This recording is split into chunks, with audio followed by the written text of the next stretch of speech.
الحمدللہ رب العالمین والصلاة والسلام علیک یا صفوۃ الانبیاء والمرسلین اما بعد فاعوذ باللہ من الشیطان الرجیم بسم اللہ الرحمن الرحیم قال اللہ تبارک وتعالی فی القرآن الکریم تعزروہ وتوکروہ صدق اللہ العظیم وبلغنا رسولہ النبی الکریم۔ محترم ناظرین، آپ کا میزبان محمد ثاقب اقبال شامی پروگرام محبت مصطفیٰ صلی اللہ علیہ وآلہ وسلم میں ARYQ TV کی اس لائیو ٹرانسمیشن کے ساتھ آپ کی خدمت میں حاضر ہے۔ السلام علیکم ورحمۃ اللہ وبرکاتہ۔ ناظرین کرام، ایک ماں نے مطالبہ کیا ہے کہ اولاد کو فرما بردار بنانے کے لیے ورد دیا جائے۔ اس نے اپنی ایک درد بھری کہانی لکھی ہے کہ علیاذ باللہ اس کا بیٹا اس پر ظلم کرتا ہے، تشدد کرتا ہے، اور اسے والدین کے ادب اور ماں کے ادب کا لحاظ نہیں ہے، اور اسے اس بات کا علم ہی نہیں ہے کہ اسلام میں ماں کی کیا عظمت ہے۔ تو انشاءاللہ آج یہ ورد دیتے ہیں۔ اس نے کافی اصرار کیا ہے کہ آج کے اس پروگرام میں ماں کی عظمت بیان کی جائے، لیکن چونکہ ہمارا ایک سلسلہ چل رہا ہے اور سینکڑوں ای میلز آ رہے ہیں، اگر ہر ای میل کے جواب پر ایک لیکچر دیا جائے اس موضوع پر ہم پھر تفصیلی کلام شاید نہ کر پائیں گے، لیکن انشاءاللہ میں حتی الاستطاعت کوشش کروں گا آخر میں ماں کی عظمت کے حوالے سے کچھ بیان کروں۔ ایک ورد لے لیجیے آپ انشاءاللہ، یا شہیدو کا ورد۔ یا شہیدو، اگر آپ کی اولاد نافرمان ہے تو طلوع آفتاب سے قبل آپ اپنے بیٹے یا بیٹی کی پیشانی پر ہاتھ رکھ کر آسمان کی طرف دیکھتے ہوئے یا شہیدو 21 مرتبہ پڑھیں۔ آسمان کی طرف نظر اٹھا کر جب بھی موقع ملے، اگر آپ کا بیٹا یا بیٹی سو رہے ہوں اس وقت بھی پڑھ سکتے ہیں، لیکن طلوع آفتاب سے قبل یا شہیدو 21 مرتبہ پڑھیں، اور بیٹے یا بیٹی کی پیشانی پر ہاتھ رکھ کر اول آخر دروشی پڑھیں اور آسمان کی طرف دیکھتے ہوئے یہ پڑھیں گے تو انشاءاللہ تعالی رفتہ رفتہ آپ کے بیٹے یا بیٹی کا دل آپ کی جانب مائل ہوگا اور ان کے دل میں آپ کا قدر اور آپ کا احترام انشاءاللہ تعالی پیدا ہو جائے گا۔ اور کوشش کریں یہ ابتدا سے ہی، آپ جب آپ کے بچے چھوٹی عمر کے ہیں، کم عمر ہیں، تو اس وقت پڑھنا شروع کریں گے تو انشاءاللہ تعالی ابتدا سے ہی ان کے دلوں میں والدین کا احترام اور فرما برداری کا جذبہ پیدا ہو جائے گا۔ اللہ عز و جل عمل کرنے کی توفیق عطا فرمائے اور ان اوراد و وظائف کی برکات حاصل کرنے کی توفیق عطا فرمائے۔ ناظرین کرام، ہم رسالت مآب صلی اللہ علیہ وآلہ وسلم کی محبت کے حوالے سے ہر وہ چیز جو رسالت مآب صلی اللہ علیہ وآلہ وسلم سے منسوب ہے اس سے محبت کرنے اور اس کا احترام اور تعظیم اور ادب بجا لانے کی اہمیت کو اجاگر کرتے ہوئے رسالت مآب صلی اللہ علیہ وآلہ وسلم کے صحابہ کرام علیہم رضوان کی زندگی سے چند واقعات پر کلام کر رہے تھے، اور کل ہم نے رسالت مآب صلی اللہ علیہ وسلم کے صحابہ کرام علیہم رضوان کے چند واقعات بیان کیے۔ آج ہم اسی سلسلے کو جاری رکھتے ہیں۔ وہ اعتراض جو اہل عشق اور اہل محبت پر کیا جاتا ہے کہ جو محبت کا دعویٰ کرتے ہیں محبت کسی حد میں رہ کر ہوتی ہے، یہ کیا محبت ہوئی کہ اگر آپ مدینہ المنورہ میں جاتے ہیں تو مدینہ المنورہ کے پھلوں کا احترام، خاک طیبہ کا احترام، طیبہ کے در و دیوار کو چومتے ہیں، اور اگر کوئی چیز وہاں سے تحفہ لایا جاتا ہے تو تحفے کا احترام کیا جاتا ہے، کوئی مدینہ المنورہ سے واپس آتا ہے تو اس کی آنکھوں کو چوما جاتا ہے اور اس کی آنکھوں پر پھر کلام لکھا جاتا ہے کہ کتنی پیاری تیری آنکھیں ہیں کہ تو نے محبوب کو دیکھا یا محبوب کے دیار کو دیکھا۔ تو کہا جاتا ہے کہ یہ ادب جائز نہیں ہے، اس حد تک ادب نہیں ہونا چاہیے، اسلام کا یہ تقاضا نہیں ہے، اسلام کے مزاج کے خلاف ہے، شریعت کے مزاج کے خلاف ہے۔ یعنی یہ تاثر دینے کی کوشش کی جاتی ہے کہ شریعت کا مزاج صرف یہی ہے کہ نماز پڑھو، روزہ رکھو، حج، زکوٰۃ، عبادت، جہاد، صدقہ اور اسلام کے احکام پر عمل کرو۔ اکثر یہ بھی کہا جاتا ہے کہ it's not about the messenger, it's about the message of Islam. It's not about the messenger of Allah صلی اللہ علیہ وسلم. We have to work on the message of the messenger of Allah صلی اللہ علیہ وسلم. Don't worry about the messenger. علیہ باللہ یہاں تک کہہ دیا جاتا ہے کہ the messenger of Allah صلی اللہ علیہ وسلم has come like a postman who has posted his message. حضور اکرم صلی اللہ علیہ وسلم ایک معاذ اللہ ایک ڈاکیے کی صورت میں آئے اور انہوں نے اپنا میسیج پوسٹ کر دیا۔ اب آپ میسیج پر غور کریں، میسنجر صلی اللہ علیہ وآلہ وسلم کی محبت پر اتنا زور نہ دیں۔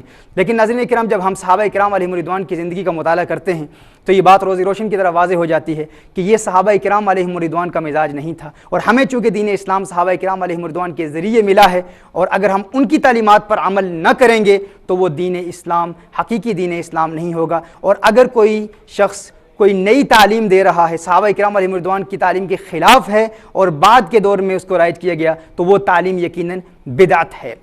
ناظرین کرام، صحابہ کرام علیہم رضوان کی زندگی کا مطالعہ کرتے ہیں۔ ایک حوالہ آپ سماعت فرما لیں، صحیح مسلم کی کتاب اللباس و زینہ میں یہ روایت ہے کہ سیدتنا ام سلیم رضی اللہ تعالی عنہ کا ایک واقعہ، بلکہ اس سے قبل سیدتنا اسماء بنت ابی بکر رضی اللہ تعالی عنہما وہ رسالت مآب صلی اللہ علیہ وآلہ وسلم کے ایک مبارک جبہ مبارک کو محفوظ رکھتی۔ ایک مرتبہ انہوں نے اس جبہ مبارک کو نکالا اور دکھایا، اور وہ فرماتی کہ یہ وہ جبہ ہے جو سیدتنا عائشہ صدیقہ رضی اللہ تعالی عنہا کے پاس محفوظ تھا، اور سیدہ عائشہ صدیقہ رضی اللہ تعالی عنہا کے وصال کے بعد یہ جبہ میں نے حاصل کر لیا۔ اور اس جبے سے میں کیا فائدہ اٹھاتی ہوں؟ وہ کہتی ہیں کہ اس جبے کو ہم دھوتے ہیں اور اس کا جو دھوبن ہے اس جبے کا، اس سے مریضوں کو شفا ملتی ہے۔ اور یہ حدیث صحیح مسلم میں ہے ناظرین کرام، یعنی اس جبے کو دھویا جاتا اور اس سے جو پانی نکالا جاتا وہ پانی مریضوں کو دیا جاتا اور مریض اس سے شفا حاصل کرتے۔ یہ صحیح مسلم کی روایت ہے، یعنی رسالت آپ صلی اللہ علیہ وآلہ وسلم سے وہ برکت جبہ مبارکہ میں منتقل ہوئی، اور جبۃ المبارکہ سے وہ برکت پانی میں منتقل ہوتی ہے، اور پانی سے وہ برکت مریضوں کو شفا دیتی ہے۔ سبحان اللہ۔ اب اگر کوئی شخص کہے کہ مدینہ المنورہ کی کھجور میں وہ برکت کیسے منتقل ہو جاتی ہے؟ اگر برکت تھی تو رسالت آپ صلی اللہ علیہ وسلم کے وجود میں تھی، لیکن وہ برکت ایک جگہ سے دوسری جگہ کیسے منتقل ہوتی ہے، دوسری جگہ سے تیسری جگہ کیسے منتقل ہوتی ہے؟ تو یہ لوگوں کی اپنی کیا سارائیاں ہیں، اپنے عقلی اعتراضات ہیں، اپنے عقل کی بنیاد پر اعتراضات کرنے کی کوشش کرتے ہیں۔ لیکن ناظرین کرام، اگر ہم شریعت مطہرہ کی حقیقت کو سمجھنے کی کوشش کریں اور صحابہ کرام علیہم رضوان کی زندگی کا مطالعہ کریں تو اس کی ہمیں متعدد علامات اور متعدد دلائل ہمیں صحابہ کرام علیہم رضوان کی زندگی سے ملتے ہیں۔ اور اسی طرح سیدتنا ام سلیم رضی اللہ تعالی عنہ رسالت مآب صلی اللہ علیہ وسلم کا پسینہ جمع کر رہی ہیں، اور حضور اکرم صلی اللہ علیہ وسلم نے ارشاد فرمایا یا ام سلیم ما تصنعین، ہے ام سلیم تو کیا کر رہی ہے؟ تو ام سلیم رضی اللہ تعالی عنہ رسالت مآب صلی اللہ علیہ وسلم کی بارگاہ میں عرض کرتی ہیں یا رسول اللہ صلی اللہ علیہ وسلم نرجو برکتہ لصبیاننا، یا رسول اللہ صلی اللہ علیہ وسلم آپ کے مبارک پسینے سے اپنے بچوں کے لیے برکت تلاش کر رہی ہوں، برکت کی امید رکھتی ہوں۔ اب رسالت مآب صلی اللہ علیہ وسلم نے یہ نہیں فرمایا کہ میں تو اسلام کا فقط پیغام دینے کے لیے، نماز پڑھانے کے لیے، روزے کا حکم نافذ کرنے کے لیے، صدقات اور زکوٰۃ اور حج کا حکم نافذ کرنے کے لیے آیا ہوں، حرام اور حلال کے مابین فرق بتانے کے لیے آیا ہوں۔ اسلام کا میسج سمجھو، اسلام کا پیغام سمجھو، میری ذات سے برکات کیوں حاصل کر رہی ہو، میرے پسینے سے برکات کیوں حاصل کر رہی ہو؟ یہ اسلام کے مزاج کے خلاف ہے۔ حضور اکرم صلی اللہ علیہ وسلم نے یہ نہیں فرمایا، میرے آقا صلی اللہ علیہ وسلم نے ارشاد فرمایا اصبتی، ہے ام سلیم جو تو کر رہی ہے وہ درست کر رہی ہے، اور تیری توقع میرے پسینے سے جو ہے وہ درست ہے، تو نے حقیقت تک رسائی حاصل کر لی ہے، تو نے اسلام کے مزاج کو سمجھ لیا ہے، تو نے اسلام کی حقیقت کو سمجھ لیا ہے۔ ناظرین کرام، اسی طرح مزید ایک روایت سماعت فرما لیں، سیدنا عبداللہ ابن عمر رضی اللہ تعالی عنہما مسجد نبی شریف میں موجود ہیں، اور رسالت مآب صلی اللہ علیہ وآلہ وسلم کا وہ پاک ممبر جس میں میرے آقا صلی اللہ علیہ وسلم جس پر بیٹھتے تھے، سیدنا عبداللہ ابن عمر رضی اللہ تعالی عنہما اس ممبر کو رسالت مآب صلی اللہ علیہ وسلم کے بیٹھنے کی جگہ پر ہاتھ رکھتے ہیں، اور پھر وضع یدہ علی وجہہ، اس جگہ پر ہاتھ رکھتے ہیں اور ہاتھ رکھنے کے بعد وہ ہاتھ اپنے چہرے پر ملتے ہیں۔ سبحان اللہ۔ سیدنا عبداللہ ابن عمر رضی اللہ تعالی عنہما کا یہ عمل ہے۔ ناظرین کرام، یہ مزاج ہے صحابی رسول کا۔ آج کہا جاتا ہے مدینہ المنورہ جاتے ہیں، کہا جاتا ہے نماز ہی پڑھو، عبادت ہی کرو، اللہ عز و جل کے احکام پر عمل کرو، لیکن یہ در و دیوار کو کیوں چومتے ہو؟ خاک طیبہ کا احترام کیوں کرتے ہو؟ برکت رسالت مآب صلی اللہ علیہ وسلم کے وجود میں تھی، لیکن وہ تو آج سے 1400 سال پہلے تھی، آج تک وہ برکت موجود نہیں ہے۔ لیکن جب ہم صحابی رسول سیدنا عبداللہ ابن عمر رضی اللہ تعالیٰ عنہما کے اس واقعے کو دیکھتے ہیں تو سیدنا عبداللہ ابن عمر رضی اللہ تعالیٰ عنہ کیا کر رہے ہیں؟ وہ ممبر رسول پر ہاتھ رکھ رہے ہیں اور اپنے ہاتھ سے ممبر رسول سے برکت حاصل کر رہے ہیں، اور وہ برکت پھر اپنے چہرے پر مل رہے ہیں۔ سبحان اللہ۔ تو پتہ چلا ناظرین اکرام، یہ دور حاضر کی بدعت نہیں ہے، یہ رسالت مآب صلی اللہ علیہ وآلہ وسلم کے صحابہ کا عمل ہے۔ سیدنا ابو ہریرہ رضی اللہ تعالیٰ عنہ صحابی رسول ہیں، وہ فرماتے ہیں کہ میں مدینہ المنورہ میں حاضر ہوا، اور سیدنا عبداللہ بن سلام رضی اللہ تعالیٰ عنہ فرماتے ہیں ہے ابو ہریرہ آپ ہمارے گھر میں تشریف لائیں، میں آپ کو اس پیالے سے پانی نہ پلاؤں جس پیالے سے میرے آقا صلی اللہ علیہ وسلم پانی پیتے تھے۔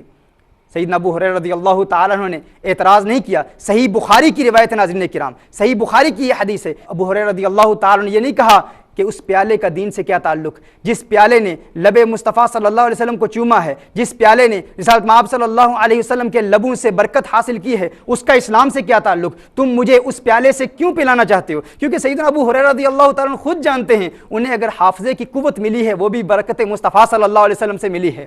ناظرین کرام، مزید آگے بڑھتے ہیں اور اس پر بے شمار نکات پیش کیے جاتے ہیں، لیکن میں وقت چونکہ بہت کم ہے تو میں روایات بیان کرتا ہوں۔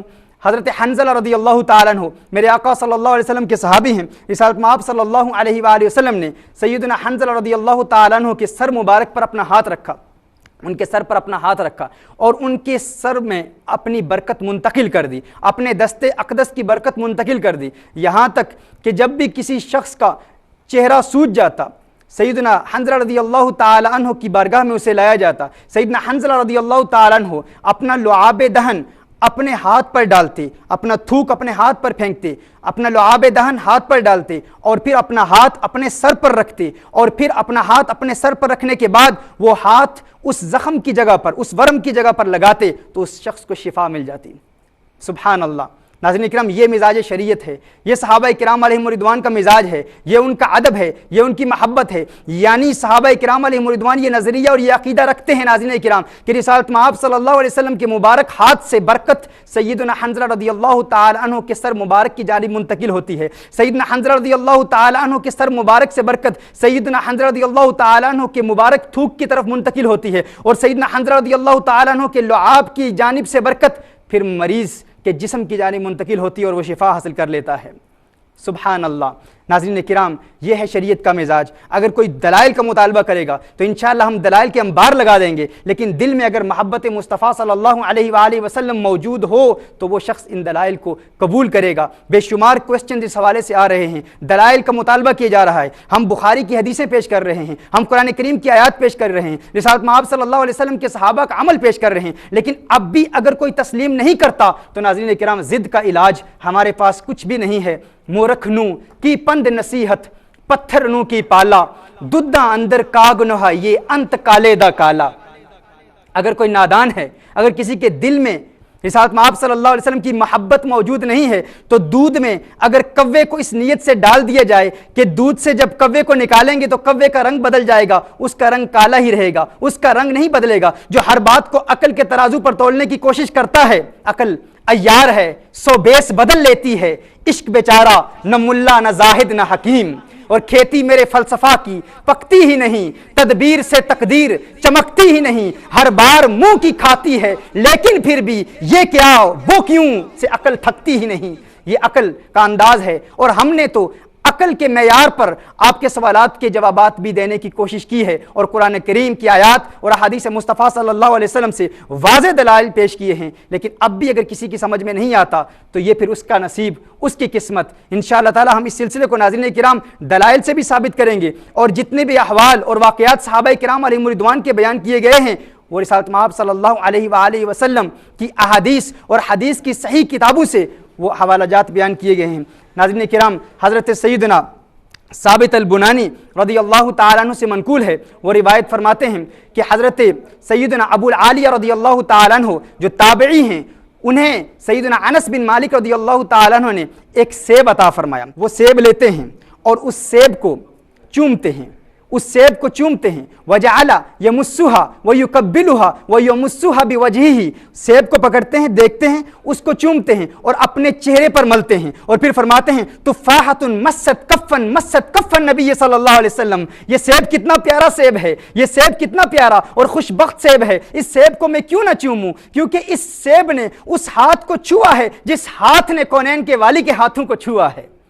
سبحان اللہ، سبحان اللہ۔ اسی طرح ناظرین کرام، مسند ابو یعلا کی روایت ہے، مسند ابو یعلا کی روایت ہے، میرے آقا صلی اللہ علیہ وسلم کے صحابی سیدنا انس بن مالک رضی اللہ تعالیٰ عنہ کے متعلق حضرت ثابت رضی اللہ تعالیٰ عنہ فرماتے ہیں کہ ہم سیدنا انس بن مالک رضی اللہ تعالیٰ عنہ کو جب دیکھتے تو کبھی کبھی ان کے ہاتھوں کو چوم لیا کرتے تھے، فآخذ بیدیہ فاقبلھا، میں ان کے ہاتھ کو پکڑ لیتا اور ان کے ہاتھ کو چومتا، فرماتے ہیں کیوں چومتا؟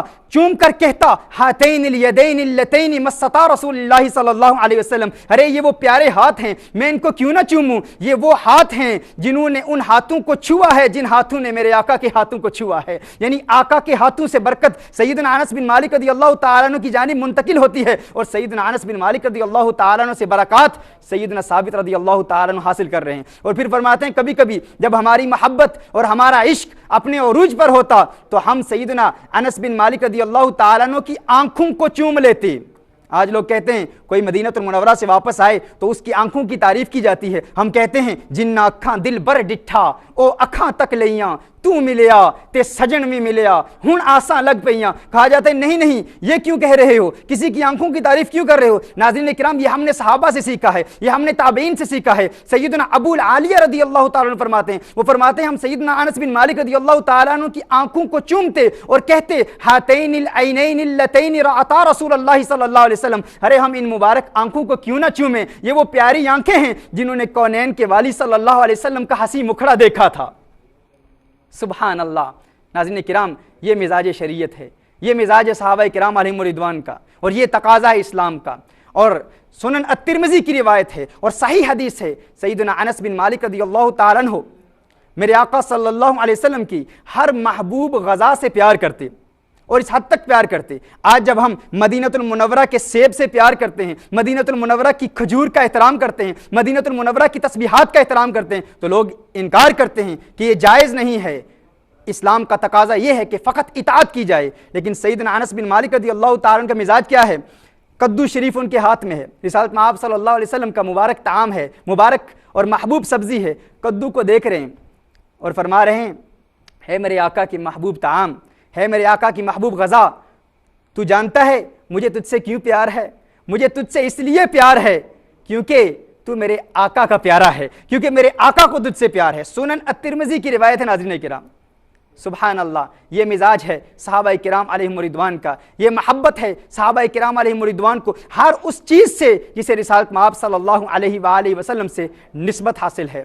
ناظرین کرام میں آخری حوالہ آپ کو اس بہن کے مطالبے پر بیان کرتا ہوں. سیدنا موسیٰ علی نبینا علیہ الصلوۃ والتسلیم نے ایک مرتبہ اللہ عز و جل سے پوچھا کہ ہے اللہ جنت میں میرا رفیق کون ہوگا, جنت میں میرا ساتھی کون ہوگا, جنت میں میرا دوست کون ہوگا؟ اللہ عز و جل نے ارشاد فرمایا ہے موسیٰ ایک قصاب ہے, ایک گوشت کاٹنے والا ہے, گوشت بیچنے والا ہے, ایک بچر ہے جو جنت میں تیرا رفیق ہوگا. موسیٰ علیہ السلام حیران ہیں کہ جنت میں میرا ساتھی ایک قصاب ہوگا, نہ کوئی نبی, نہ کوئی ولی, نہ کوئی قطب, غوث, ابدال, نجیب, نقیب, کچھ بھی نہیں, ایک قصاب.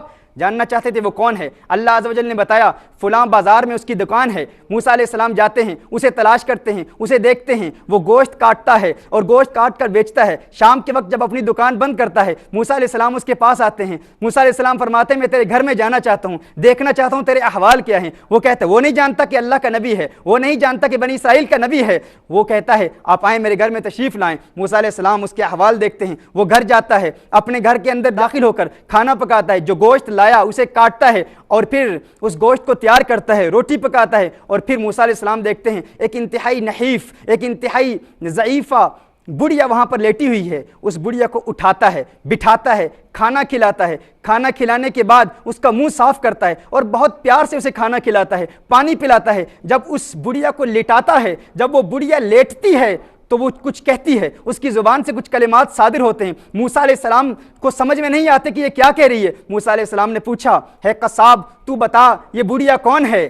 وہ قصاب کہتا ہے کہ یہ بڑھیا میری ماں ہے, مجھے اس سے پیار ہے, میں اپنی ہر بات پر ماں کی بات کو ترجیح دیتا ہوں, کام کرتا ہوں تو ماں کے لیے کرتا ہوں, گھر کے لیے جب گھر سے رخصت ہوتا ہوں تو ماں کی طرف میرا دھیان رہتا ہے, جب گھر واپس آتا ہوں خود کھانا نہیں کھاتا, اپنی اولاد کو کھانا نہیں کھلاتا, پہلے ماں کو کھانا کھلاتا ہوں پھر خود کھاتا ہوں. موسیٰ علیہ السلام نے فرمایا جب یہ لیٹ رہی تھی تو یہ کیا کہہ رہی تھی؟ اس نے کچھ کہا, میری سمجھ میں بات نہیں آئی. اس نے کہا ہے اللہ کے بندے. اسے نہیں پتا تھا یہ موسیٰ علیہ السلام ہیں. اس نے کہا اللہ کے بندے, ماں تو ماں ہوتی ہے, ماں کے دل میں بڑی تمنائیں, بڑی آرزویں ہوتی ہیں. ماں نہیں جانتی کہ بیٹے کا مقام کیا ہے, اس کو کیا پتا, میں تو کچھ بھی نہیں ہوں, میری کوئی حیثیت نہیں ہے. لیکن موسیٰ علیہ السلام نے فرمایا بتا تو صحیح یہ کہہ کیا رہی ہے؟ کہا یہ کہتی ہے کہ تیری اس خدمت کا صلہ اللہ تجھے جنت میں دے. میری دعا ہے میرے بیٹے کہ جنت میں تو موسیٰ کا ساتھی ہو جائے. کہاں میں قصاب کا بیٹا, کہاں موسیٰ کلیم اللہ. اللہ اکبر. ناظرین کرام یہ مقام ملا اس قصاب کو کہ جنت میں موسیٰ علیہ السلام کا ساتھی ہوگا. کیوں؟ کیونکہ اس نے ماں کی خدمت کی. انشاءاللہ تعالی محبت مصطفیٰ صلی اللہ علیہ وآلہ وسلم کے تناظر میں ہم ادب ماں اور ماں کی شان پر بھی مستقبل میں آنے والے لیکچرز میں کلام کریں گے. اللہ عز و جل ہمیں عمل کی توفیق عطا فرمائے. اسی سلسلے کو ہم انشاءاللہ کل یہاں سے جاری رکھیں گے. وآخر دعوانا ان الحمد للہ رب العالمین.